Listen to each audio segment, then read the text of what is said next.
is a fashion watch? That is the question, right? And on this channel, I've actually made a few episodes kind of exploring that classification, that designation, perhaps that genre of wristwatch. And I'm going to kind of simplify it for you right now by asking you one question.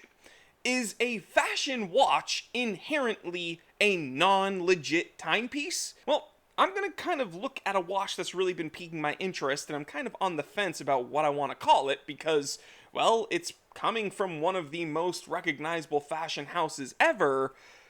But if it is a fashion watch, then what do I call this fashion watch that isn't really a fashion watch? Let me just tell the time. It is 12:31 p.m. Let's get down to business. Real quick, guys, we have a promotion going on at the Time Teller shop. My birthday sale is still going on until the end of June. Type in coupon code OLD at checkout and you will get an enormous discount, actually larger than even the Black Friday sale. So yeah, check it out. Okay, so you can kind of see the conundrum here, right? If a fashion watch isn't a legit watch, then some of these really nice watches that come from fashion houses, like, can we really call them fashion watches even though they are fashion watches? Okay, on this channel in the past, okay, I've reviewed a watch from Hermes. This really messed things up for me because I was on pretty much the forefront of, the fight against fashion watches and saying that, all fashion watches must die. But once I saw that Slim de Hermes and I got it in my hot little hands and I looked at all the detail and I looked at the movement and everything, boy, I was like, well, if this is a fashion watch, then I love fashion watches. And recently I've been taking a look at a new watch from probably one of the most recognizable fashion brands, Louis Vuitton, with their Louis Vuitton Tambour, the tambour, to say it in American English. And a tambour means drum, and I suppose this resembles a drum. I don't know. It's just a circular watch with an integrated bracelet. Integrated bracelet? I know, how naughty, but this one's actually a good one. Let's take a look at the specs. So, 40 millimeters, 8.3 millimeters thick. It's got a beautiful micro-rotor movement, similar actually to that Hermes watch. This is the caliber LFT023, and that rotor is solid gold. 22 carats, in fact, has a 50-hour power reserve, 31 joules, 28,800 VPH sweep, certified chronometer, let's see, sapphire crystal, 50-meter water resistance rating.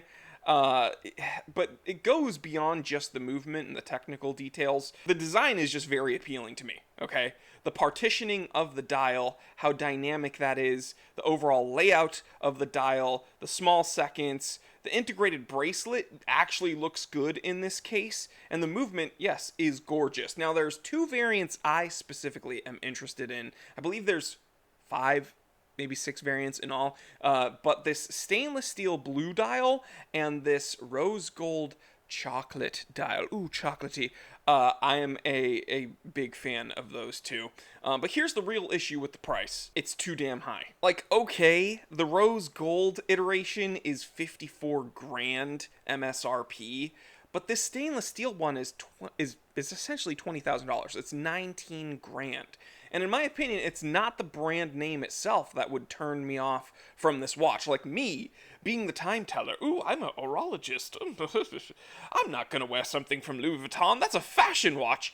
No, it's not the name itself that would turn me off from wearing that watch. It's the price that comes along with that name. The $19,000 for that watch, man, reasonably, that is about, I'm going to say, $14,000 too expensive. So I don't know, the plot kind of thickens here in my opinion. I mean, fashion watches, I think it was easy to call, like NVMT watches fashion watches during that whole boom when I first started here on YouTube. And it was easy to call some of these kind of chintzy social media watches fashion watches. But when we're looking at the actual fashion houses now, and we see that, like, Louis Vuitton is doing incredible things. Hermes is crushing it with wristwatches. Chanel is trying, although their stupid, what is it, J12 watches or whatever they call it, very, very ugly. But people even say Cartier is a fashion watchmaker, which they are not, okay, at all.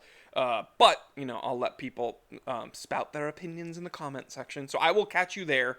Thank you for all the well wishes, guys. Again, I want to thank you over on Instagram.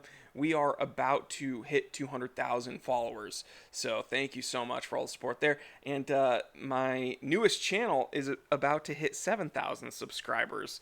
Everything is gay. I'll leave the link to that one in the description below. If you like some edgy commentary, you should check that out because it is going off. All right, guys, I will catch you on the next one. Stay happy, stay healthy, stay blessed. I'm Jory Goodman, the Time Teller, and always remember, I didn't invent time. I just tell it.